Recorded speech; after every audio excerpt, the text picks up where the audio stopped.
Welcome back to Brush Up Your Game, and today a look back at the Ratosha. This is the ship that kind of put Bajorans on an intriguing level, maybe not a highly super competitive level, but at least made them go, oh, okay, yeah, I could work with that. And well, you know what? Let's dive in. Let's go look at this. So a 2232, nothing super intriguing here. Double crew slots, which again, lacking a tech, lacking a weapon slot. You kind of go, I don't know. But here's the thing: named ability. After you move, if your ship is within range 1 of a friendly ship, you may perform a battle station action as a free action. Okay, support kind of built in.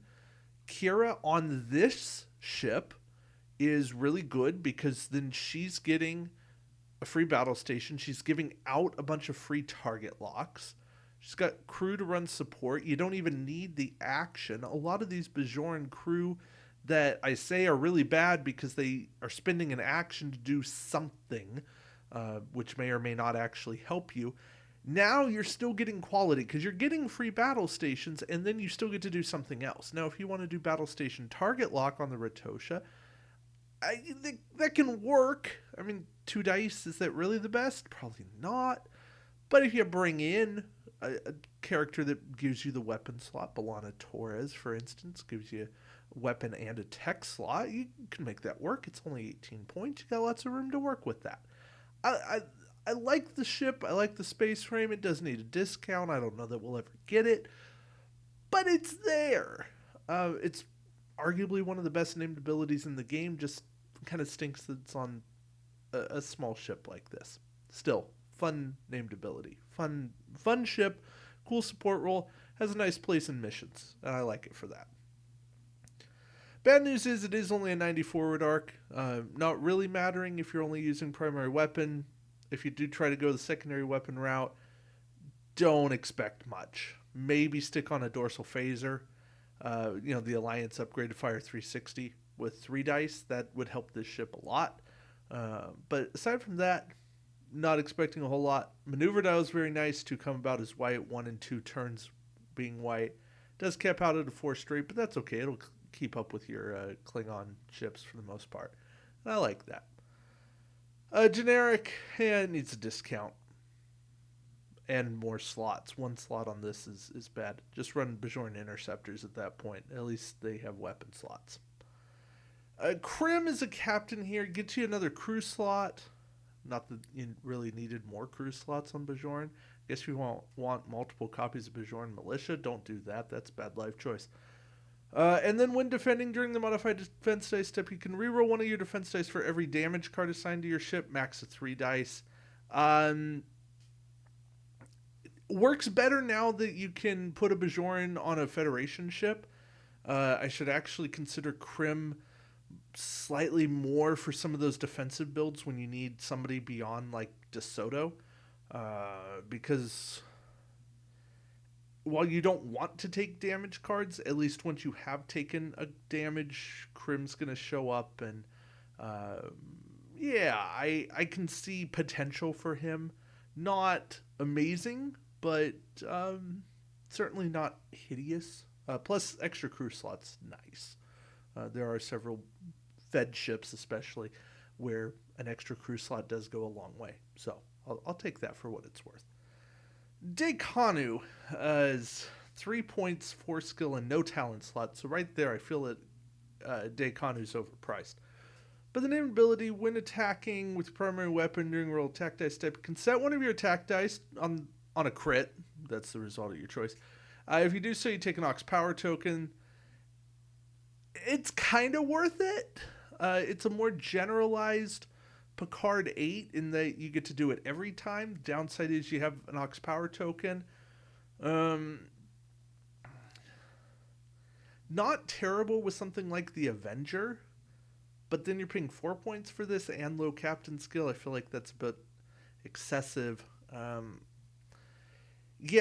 don't have a great, amazing build for Dekanu, but I like the idea. I think I'm glad that this has potential, but it does stink that it's primary weapon only because the cool cards where having that guaranteed crit tend to be the secondary weapons. So Deikanu kind of falls down on that job. Jiro Esso is an admiral, so this is the captain version of him. We'll get to the admiral in a bit. 2 skill, talent 1 point, so cheap talent. Can only go on a Bajoran ship, but remember Deep Space Nine is a Bajoran ship. Action, discard one of your Bajoran crew upgrades to perform this action. See that right there? That's a non-starter. Each time you defend this round during the roll defense dice step, roll 2 additional defense dice. At least it's each time. Downside is it's an action, and yeah, I don't want to do that. It's not great. There's no quality there. It's just more dice. I do appreciate each time, but unless you're finding a way, and we'll go to the Admiral here, to combo like Essa and Core to get 3 dice capped, right? Because rule of 3. It's tough. Not a great card. Bad Admiral, bad Captain. Best thing I can say is he's a really cheap talent slot holder. He's a point for a talent slot. But he's conditional. He's got to go on that Bajoran ship. So if you're that desperate to run a Bajoran ship and you need a talent slot, you got Jiro Essa. Provisional government kind of flies in the realm of, did they remember they could change the point value? I don't know. Action, discard this card, target a ship at range 1 to 3. You cannot attack that ship, and that ship cannot attack your ship this round. Works great if that's the only, if it's a one-on-one battle, then you save yourself a round. If it's your ship against a few ships, then that also works because you still have firing solutions. They cannot attack you, so you've stopped them. Multi-ship on multi-ship, it doesn't work. Or even worse, you in the multi-ship, them in the one. You'd never want a card like this. So, yeah, there's place for this. There's mission potential for this card, but again, so few times where I'd actually want it, and I don't like the options that I have. More Than Meets the Eye is a 1-point talent, and I do like very cheap talents. You may discard this card to place a scan token beside your ship, even if there's already one there.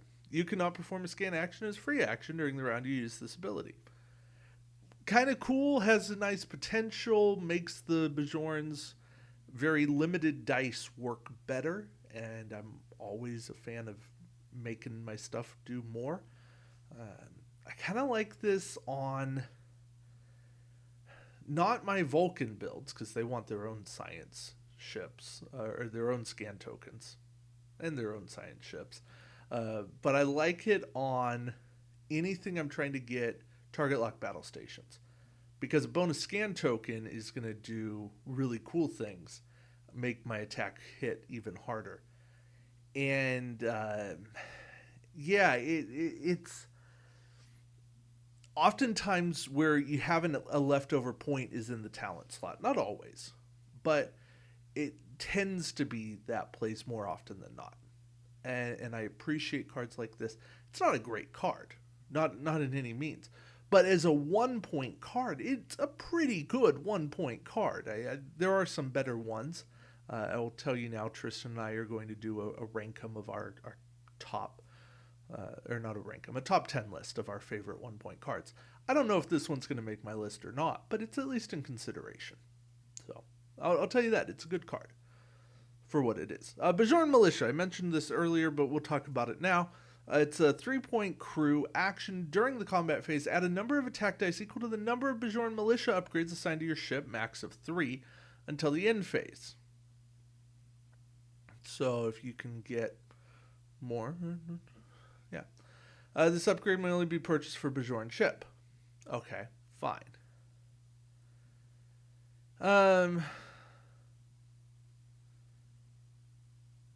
And since you're adding the number of attack dice to your ship, I gotta go back and look up the rules on this, but I believe you're adding to your printed value, but it might just be the overall dice pool. And it does say until the end phase, so my thinking is that it's each attack. If it's each attack, that's got some interesting possibilities for multi-attacking builds. Please don't quote me on that, though. I'm thinking what it could be. I would need to hash it out and talk more about it. Um, it takes a lot. It's 3 crew slots, 3 copies of Bajoran Militia. That's 9 points plus anything you're using it is going to need more crew slots, except like Deep Space Nine. And Deep Space Nine's not going to have the points to run multi-attacking. It's just bad that way. So, take it all with a grain of salt. It's a tough setup. And then we have Assault Vessel Upgrade. I feel like this is a card that could use a rework, but we'll get into it. It's a 4-point question mark card. You can fill any slot, but you do have to fill a slot. Your primary weapon and shield values are at +1. This upgrade can only be purchased for a Bajoran scout ship, and no ship can be equipped with more than one. This is a construction upgrade. Before they had construction upgrades, I'd like to see it redone as a construction upgrade. I feel like this card's almost necessary to make the Bajoran scout vessel playable, which is unfortunate. But the nice thing is this is a replacement. It's so you can hit 3, and then you can still go up to 6 with this. It's there's not a lot here to really expand upon. It's just making your ship hit a little harder and stay in the fight a bit longer. Probably not much longer, but if you can make your ship a little more dangerous, a little more potent, you're going to be doing better. And that's why I find value in this card.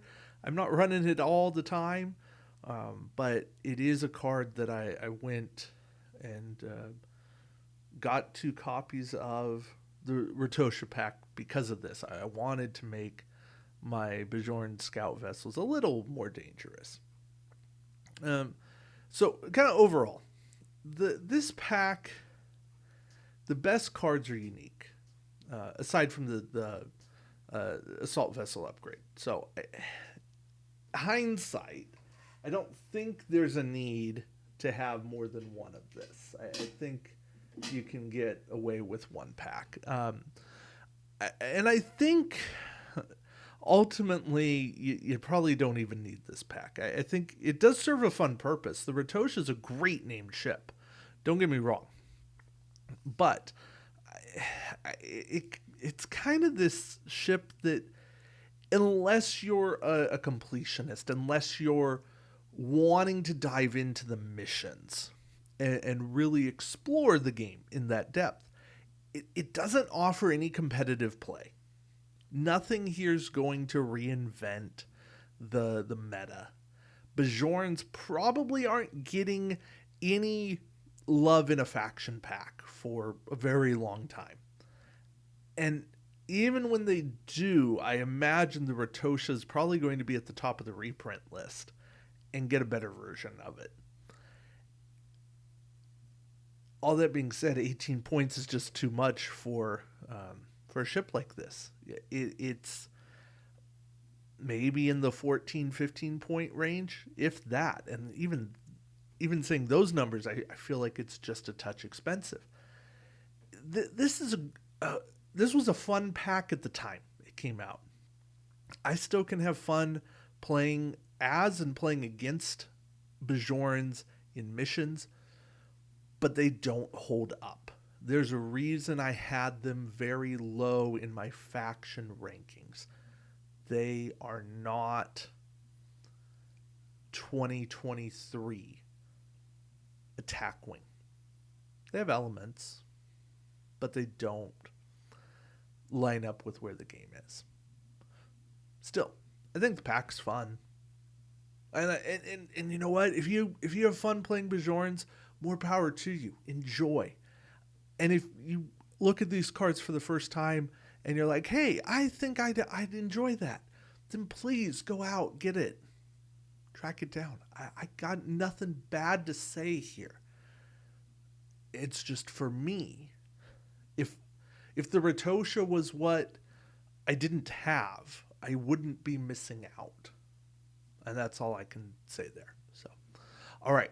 Hopefully that's it for me. Thank you all for watching. Have a safe holiday weekend and keep brushing up your game. Take care.